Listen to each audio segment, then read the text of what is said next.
What's good, people, man? Today we're gonna get into what I like to call some proper stuff, yeah? The proper good stuff, yeah? We're gonna get down under with the Aussies and that. Listen, these man are quaggers, man. Let's get into it. These niggas ain't playing no games.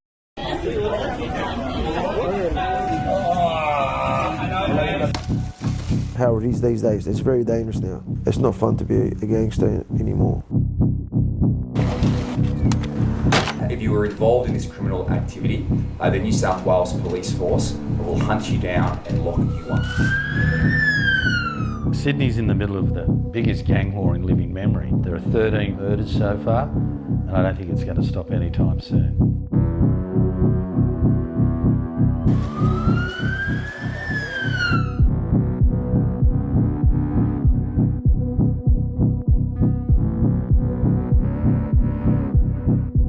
It is at a real tipping point between the Alameddine clan and the Hamzy clan. The Alameddines have this backing of the comoncheros. They're the most powerful criminal organisation in Australia right now. And so we're trying to figure out how deep this whole thing goes.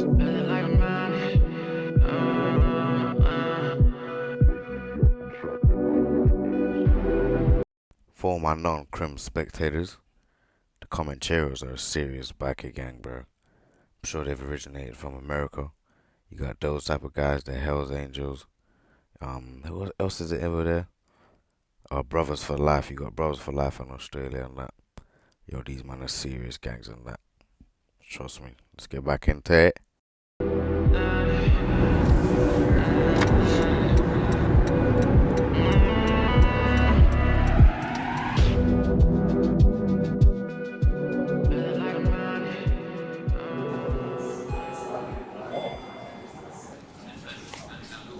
Josh, want to go into your Zahi story? Tarek Zahed was shot in the eye, as we know, last week, but it was actually his only good eye. He's been shot in the right eye. His left eye, he only had 20 to 30% vision. Already. Yeah. So he'll be Legally blind. First legal thing he's done. I'm getting all the gangsters. A man said the first legal thing he's done, he's trying to violate, fam. How is he gonna say that he's cheeky, innit, fam? Man said the first legally thing he's done. How have you heard? How bad is he? The guys on the other side who don't know. Is he in an induced coma still? Or? It blows. Yeah. Okay. And they're talking about maybe attacking not only his arm, but apparently his knee just got absolutely obliterated. Okay. So they might have to take it. You got that? There was an image of a gun seized, and how all the gun experts, the guys contacted me and said they put a thing on it called an auto sear, which turned that Glock from bang, Yes. bang, bang, bang, bang, bang. I think he's referring to what we better know as a switch, y'all. The brrrr, the little button on the back of the glizzard.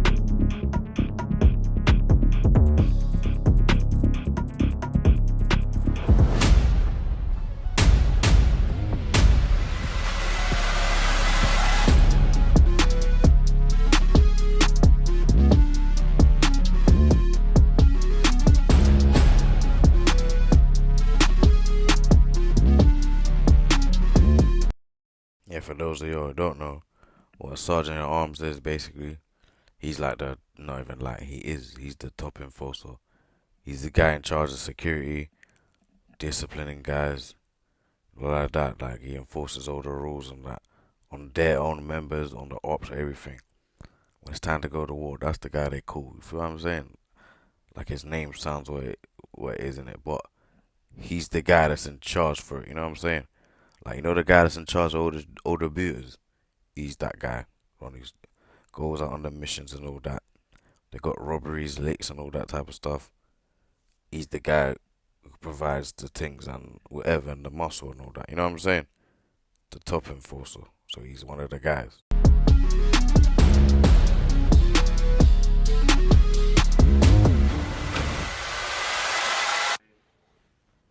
The first story I ever wrote when I started at the Daily Telegraph was about Tariq Zahed. He had just been extradited back to New South Wales, gone down to Victoria. Cops up here wanted him.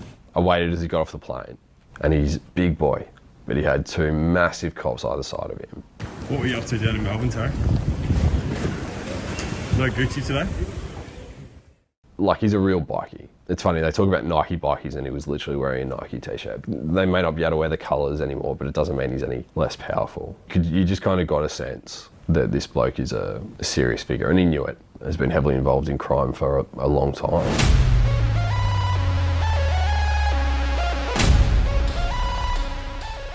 Tariq Zahed has risen through the ranks over the last 10, 12 years. He was running the business very much. He was based in Sydney, had quite a high profile. Tariq and Omar Zahed, his brother, also a very well established criminal and crook, had been jailed for a long time for drug dealing. Now, the cops were onto him. Every so often he'd get banged up, he'd get arrested, and when he appeared in court he'd have, flash jewellery and everything like that, and he became known for that. He was someone not to be reckoned with. He was well established as one of the most powerful comonchero bikie. Fam, is it just me or like, you see in Australia, yeah, they got some funny names for like the most dangerous shit. Man called them a bikie, and these niggas are full on queggers. Members in Australia. When there was rumours that there was a bounty put on his head, everybody went, no one is going to have a go at the Sergeant of Arms with the stature and profile of Tariq Zahed. No one's going to take him out.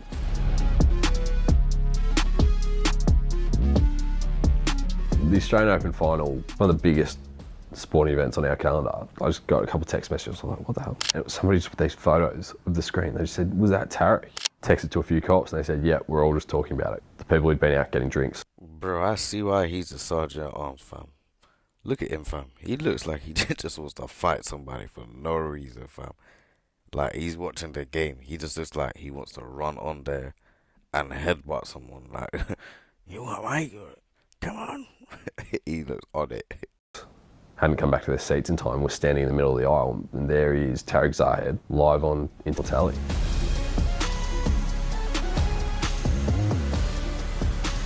Bounties on the heads of criminals has become a big issue in Sydney's underworld in recent times, and this week we wrote a story about Tariq Zahed, the Sergeant at Arms of the Comonchero bikie gang, the nation's most powerful bikie gang, and the price on his head. Even though police warned Tariq and the bounty was the talk of the underworld, you just wonder if he took the threat seriously.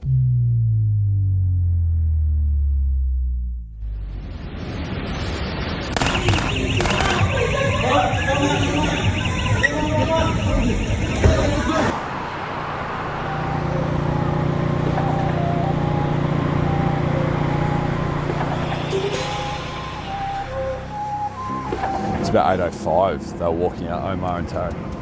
Cars put up alongside. Gunmen have got out. It's gone bang, bang, bang, bang. 20 bullets. You see that switch? That switch ain't no joke, bro. Man said 20 bullets. That means, yeah, them both, that was 10 slugs each time, fam. That was 10. Another 10. Yo, they just got quanged up in seconds, fam. That was mad. See a switch is a mad thing, yo. That is life changing.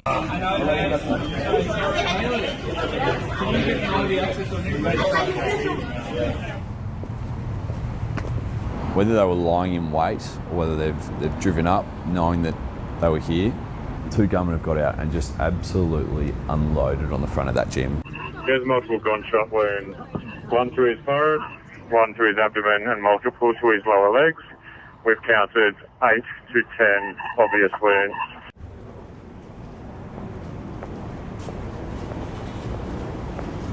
Like that corner right there is in that footage where you can see Omar lying on the ground. From up the top there looking down, but you can see blood just all over the floor. Like that white tiled floor is just absolutely covered in blood.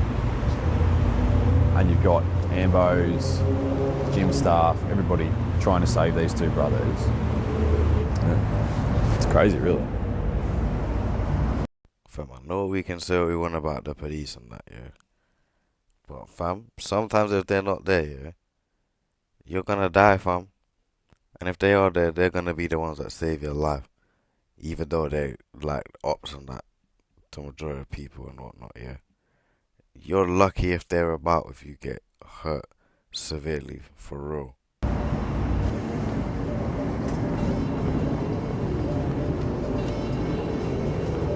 Yeah, so they spray the joint with bullets. Must have assumed that they'd done their job. Get in their cars, one to Barella, one to Greenacre, set them on fire, try and destroy the evidence and head off into the night.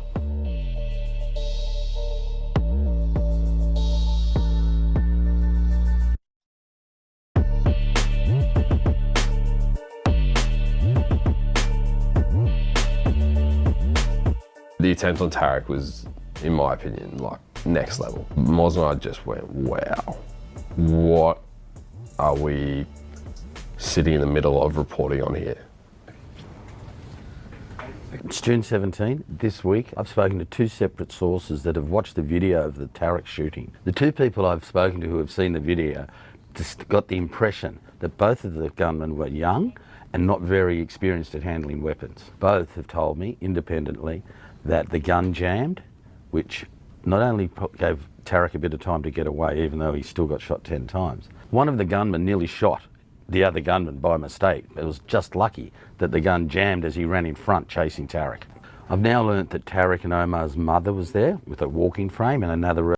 Yo, I can't believe what I'm hearing, bro. Man's lucky he didn't blow his own friend's head off. It's Pete that they jammed up on him, though. Well, not Pete, because it's still wet, but you know what I'm saying. You get what I mean, man. Just madness, innit, fam? That's how they play. Just hire some young youths. That's how it is, innit? Easy money. Who's not gonna do it? They probably offered him good money and everything. No, they're brazy, though. Because I know for a fact they would have known his mama was with him. They're moving nuts. Because they did their research. This ain't getting a drop. This is a wreck. They done their recce's. They know what they're doing. But he's mad for having his mum with him, knowing what he does. Could have been his mum that got killed.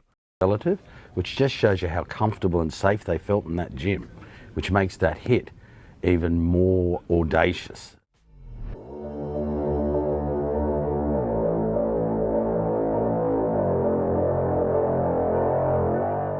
The most amazing thing about trying to kill Tarek Zahed is that everybody knows he's the trusted and loyal lieutenant of the comonchero boss, Mark Buddle, Australia's most wanted man.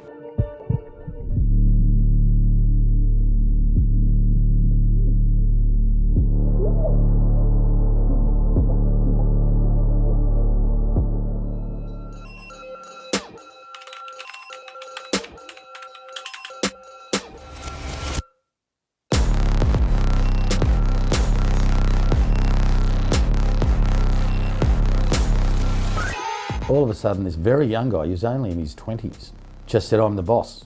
And nobody challenged him and he took it over. He is considered the supreme commander of the comonchero. The question is, how did he know to flee overseas before the cops came? Yeah, man, the next episode's gonna be a mud thing. It's gonna get deeper and deeper and deeper. We'll see what Mr. Mark Bottle's on, fam. He's on stuff. That's the thing about beefing them guys that are on the run, you know. Because they're willing to send their soldiers to do anything. They're already on the run. They know when they get caught, they get in life. So whoever they send to go do stuff, they better be ready to go through hell or high waters, bro. But yeah, man, saying that, on to the next one.